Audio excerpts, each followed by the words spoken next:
let me go back and let me say. All right, so like I said, last week we learned how to get empirical formula. We learned how to do percent mass, all of those things. Today, we are taking the next step. We are going to determine the molecular formula of a compound when given empirical formula and experimental mass. This right here is the most important thing for it. Basically, what this is telling us, in the lab, we have determined that a particular substance has a molar mass of X number. Now, we're able to do the experimental masses. We're able to do the empirical formula from knowing that we have this percentage nitrogen, this percentage oxygen, this percentage whatever. Now we need to know what is the actual molecular compound. What does it look like? What is it shaped like? So that's kind of our goal today. All right. So going back to what we've talked about, remember the empirical formula contains the smallest possible whole numbers that describe the atomic ratio. You've already seen this definition in your notes before, I think. All right. Molecular formula is the actual formula. That's what we're dealing with today. These are the only two that we're talking about today. All right. Molecular formula is the actual formula of molecular compound. Now, there are some compounds that the empirical formula is the molecular formula, but most of the time, it's not. And this, let's see if I can. This little equation down here is really what's going on. So we're going to have some factor multiplied to our empirical formula all the way across, and that will give us our molecular formula. All right, so it's a relationship between a compound's empirical formula and its molecular formula. It can be written as X times the empirical formula equals the molecular formula. So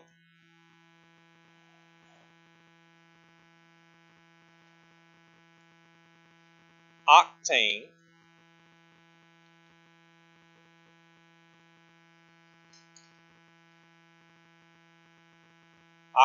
is C8H16. But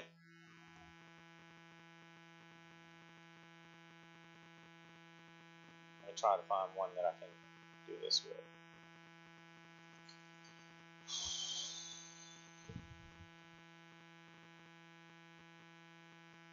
No. Hold on. What's 4 times 8? 32. That's what I was looking for. All right, octane is C8H32. But in other ways, it's also, in its empirical form, it's just CH4. And so we have some factor multiplied by that, so it'd be 8 times that, and that gives us our molecular formula. All right, that's all that last little formula is showing us.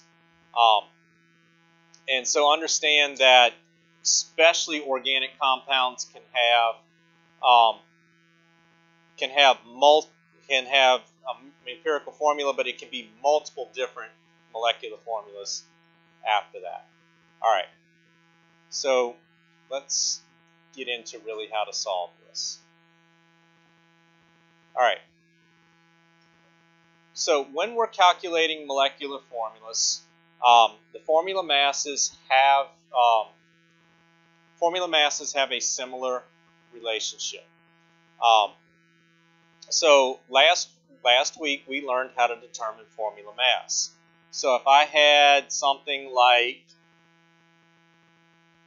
CH4 is my empirical formula, what is the formula mass of CH4? How would we find that out?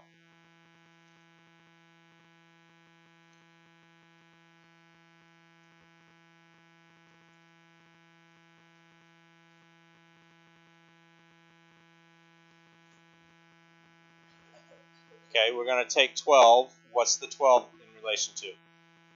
Carbon. So carbon is 12.01 plus hydrogen is 1.01 times 4 in this case because we have 4 hydrogens. So basically 4 plus 12. So we're going to have a formula mass of something around 16 grams per mole. All right. So that's what we would have here is 16 grams per mole is our empirical formula mass.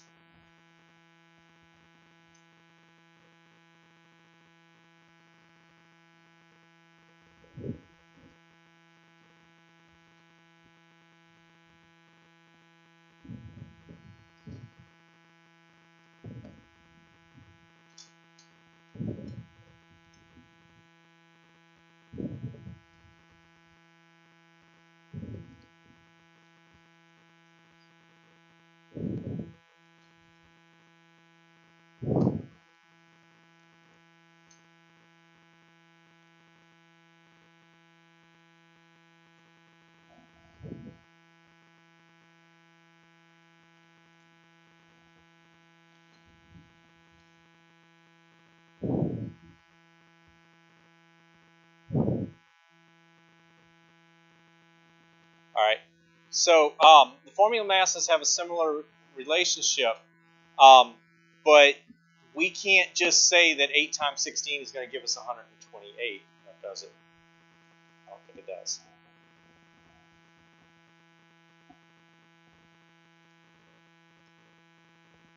I think it's 512. No, it is. That's right. So, yeah. So the relationship between the masses are the same. It's the same thing. So if we were looking at that relationship between CH4 and octane being the molecular formula, CaH32, like the example I showed before. So if we said 8 times this gives us that, then 8 times this gives us the molecular mass like that. So there is that relationship. So since there's that relationship between the formula mass for the empirical formula and the molecular mass for the molecular formula, we can actually solve for molecular formula if we know the empirical and an experimental value. So we can solve for that X is what we're going to end up doing. So to determine the molecular formula of a compound, you must know the compound's formula mass. Dividing the experimental formula mass by the empirical formula mass gives you the value of X. So we would have experimental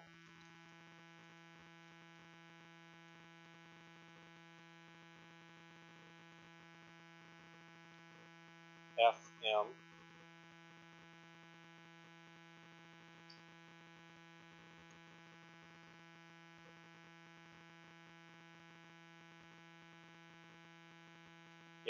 experimental.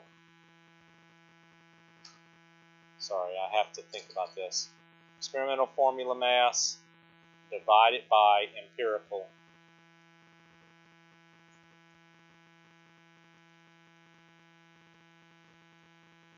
formula mass. And that's going to basically give us our multiplier, and that's what we'll multiply our compound by. So a compound's molecular formula is numerically equal to its molar mass. So a compound's molecular formula can also be found by given the compound's empirical formula and its molar mass. All right, so let's see this in practice. You have a question?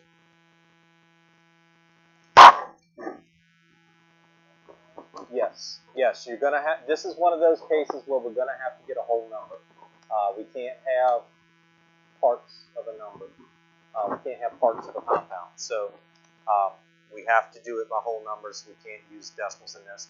And so we're going to deal with that same thing of that 0.5 that we may have to go up a number as well.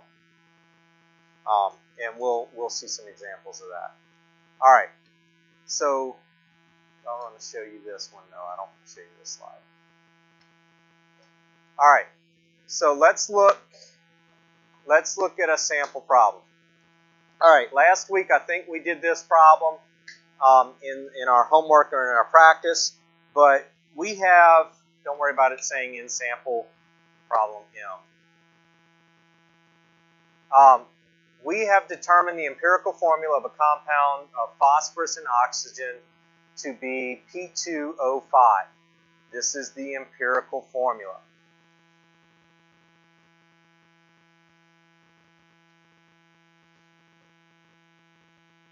So if it's the empirical formula, we know that that's the smallest whole number value that formula can be.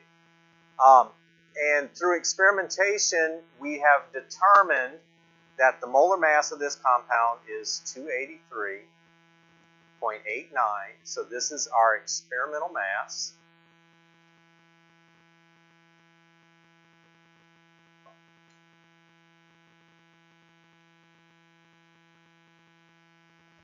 What is the compound's molecular formula? So to do this, what do we need to do?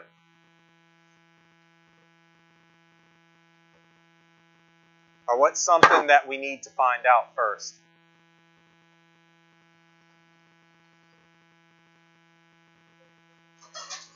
All right, so we need to, step one,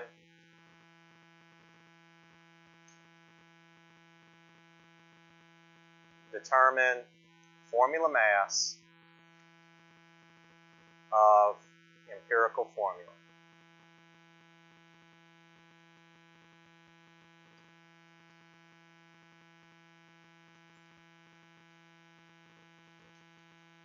And in this case, the empirical formula is P2O5, so 2 phosphoruses plus 5 oxygens.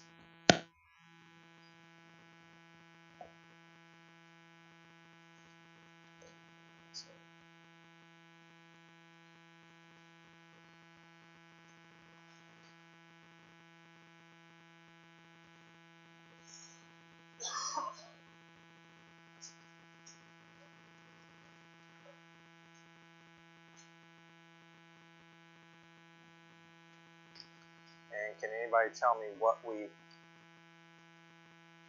get?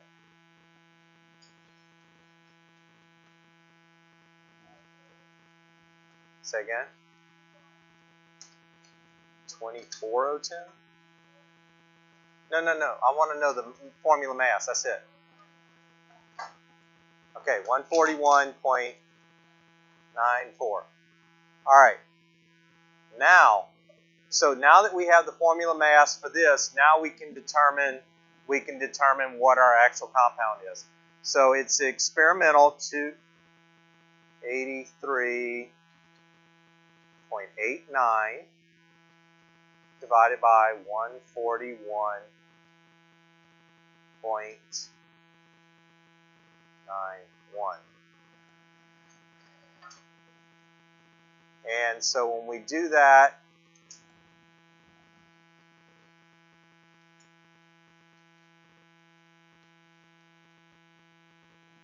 we get a number that is pretty close to 2. It's going to be 2 point something, but it's going to be a relatively small decimal, right? I only did 283 divided by 141, so I got 2.00 something. So I just rounded to 2 in that case. If you ended up with something like a 0.5, remember we would double that number.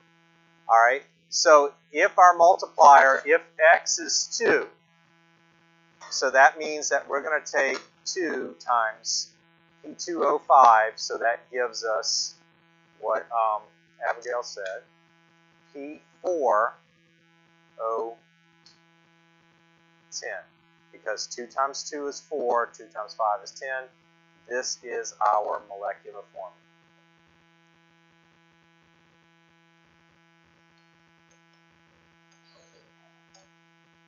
Now, what I'm going to tell you is, this is the easiest way you'll ever see this problem written.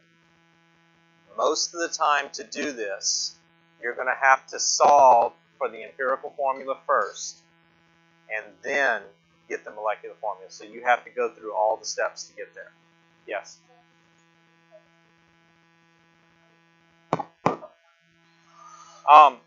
So if this number, you're saying if this number came out to be 3, all right, in this one, so if it came out to be 3, it would have been P6O15. You just multiply the formula by whatever number you get. Yes? So in this question, we need to determine both the empirical and the molecular formula for this compound. So starting off, to determine the empirical formula, what do we need? What information do we need? Or what's the only information from this problem that we need to determine empirical? Okay, well, we know that it's H and O, and we have the percentages, right? So that's all we need to know to determine empirical formula. And so since we're saying 94, that oxygen, so the elements that we have involved here are oxygen and hydrogen, right? So from this, can we, 5.9265 plus 94.0735 should come up to 100 or right at 100. So what can we assume about the total mass of this? That we're dealing with 100 grams. So what we can do is that we can say that we have 94.0735 grams of oxygen, and that we have 5.9265 grams of hydrogen. And if you wanted to write them the other way, you can. I just, for whatever reason, put oxygen before hydrogen. I had no rhyme or reason before that. Now, so that's step 1 is get the elements in grams. What do we need to do next?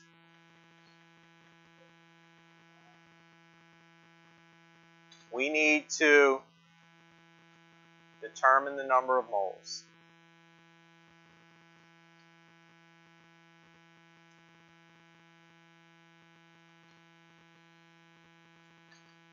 And how do we determine the moles of each? What are we going to do to oxygen here? I'm going to divide by its atomic mass, which is 16.00, and that'll give me the moles of oxygen. How will I determine the moles of hydrogen?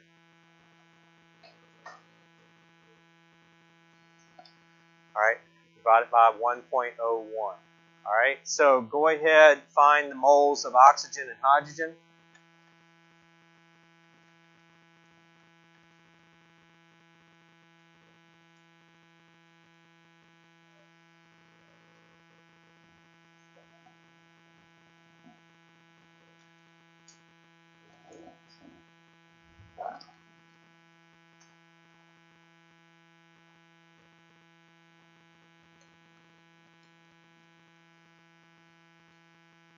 We can kind of look at sig figs or look at numbers. We had this carried out to 4 decimal places, but I told y'all for my atomic masses only carry it to 2.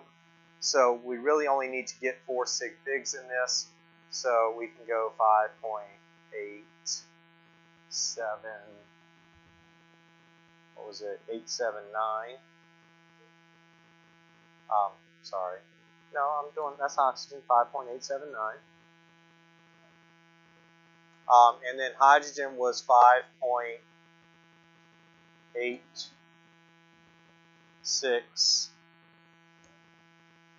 right? All right. So when we look at this and when we look at the relationship, what is our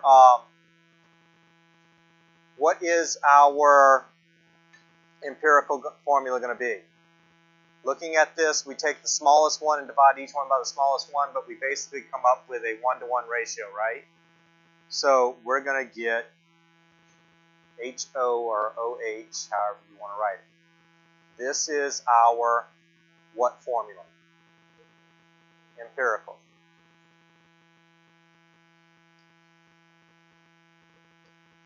EMPIRICAL. All right. So this is our empirical formula.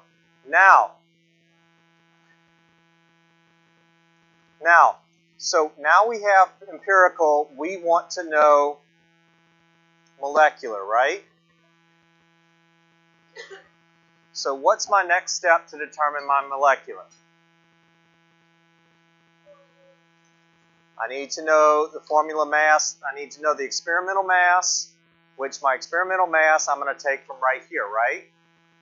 So this is my experimental, 34.01468.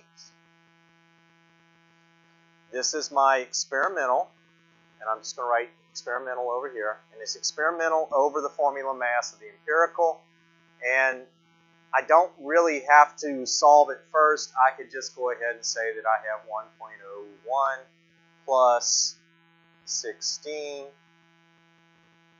And that's my empirical. As long as I put it in parentheses before I do it, it'll give me that. So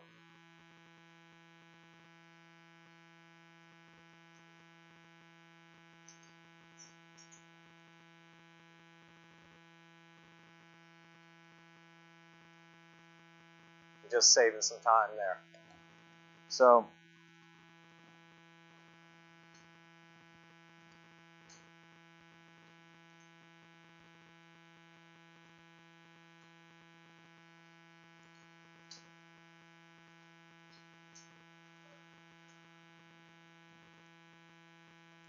all right, so what number do we come up with for X here? All right, I got a number like 1.99. Is that number close enough to a whole number that we can just round? Yes. So that means that our formula, our multiplier is 2. So what is our molecular formula? H2O2. Do we recognize that as a compound? Some of you already said hydrogen peroxide.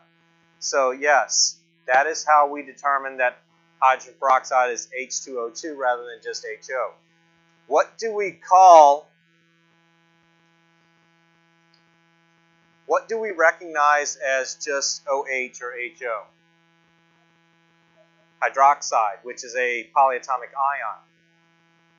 Hydrogen peroxide is not a polyatomic ion. It is a molecular compound. There is no charge associated with it. So, so there is a big distinction between HO and H2O2. All right. So let me see. All right. All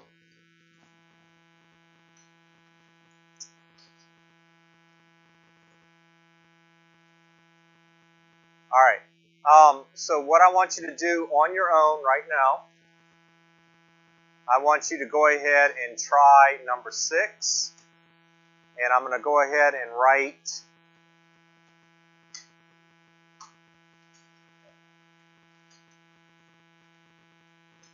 all right. So I want you to do number 6 on your own. You are solving for the molecular formula.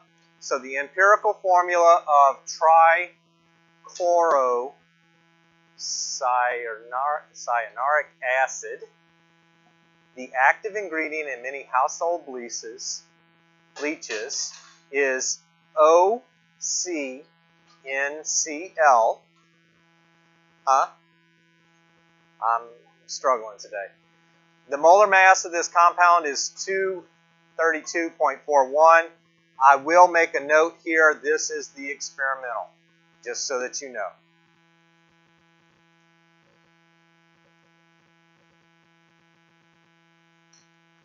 All right. What is the molecular formula of triocyanuric acid?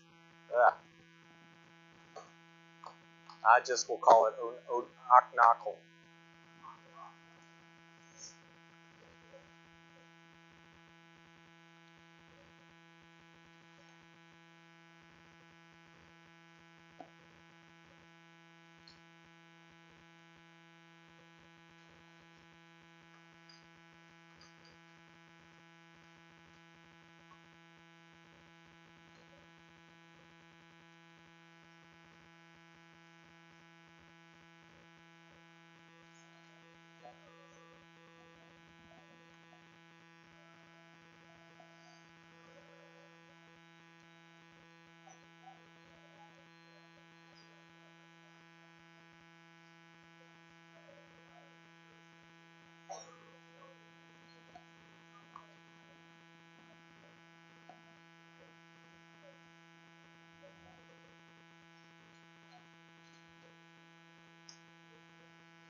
Yes.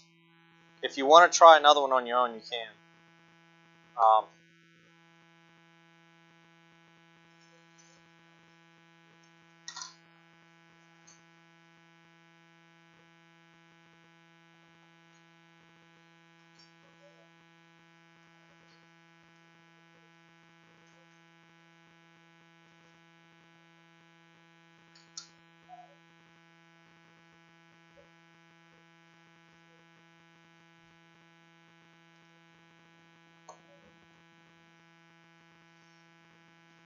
All right.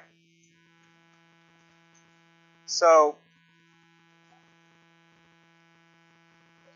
we're going to start off with experimental over empirical. So it's 232.1 or 41, sorry, divided by 63. I got 77.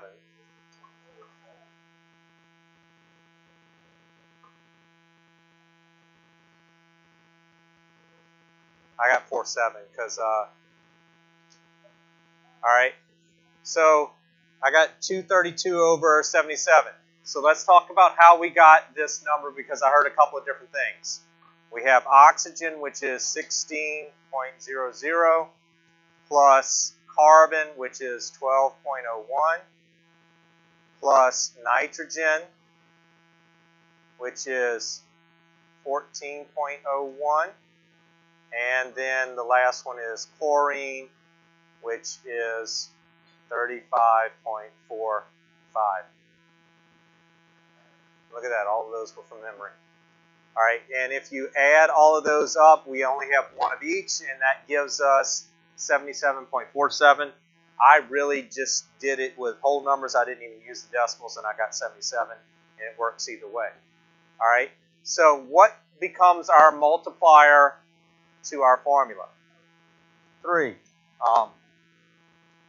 So you get a 3 multiplier, so that means that we have O3,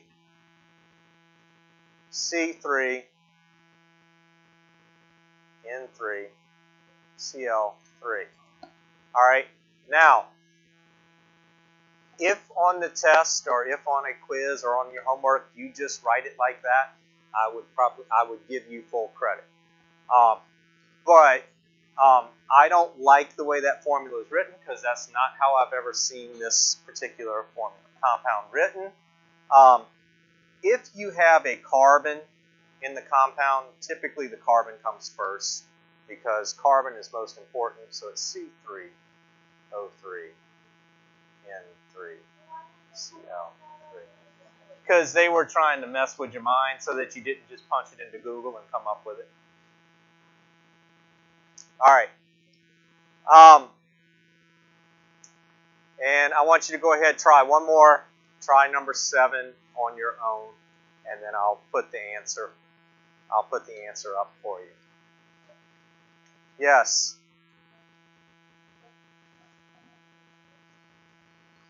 Do number 7. Determine the molecular formula of a compound with an empirical formula of NH2 and a formula mass of 32.06.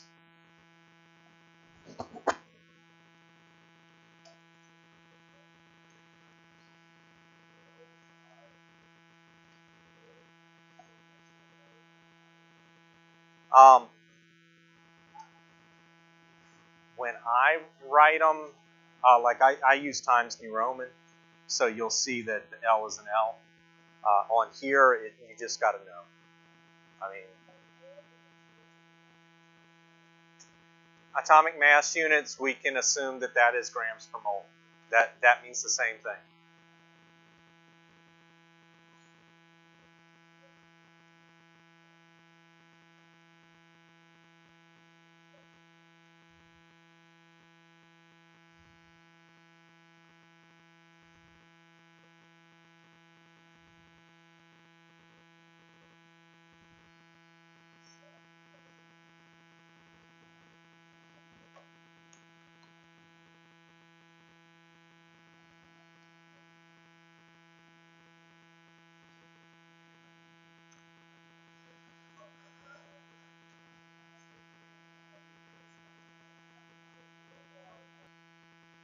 You should have ended up with 32.06 divided by the formula mass of our empirical formula, which was 14.01 plus 2.02, 2 times 1.01, and that gives us exactly 2. All right. Any questions about this? Do y'all think y'all have a handle on this? Yes. All right. So let me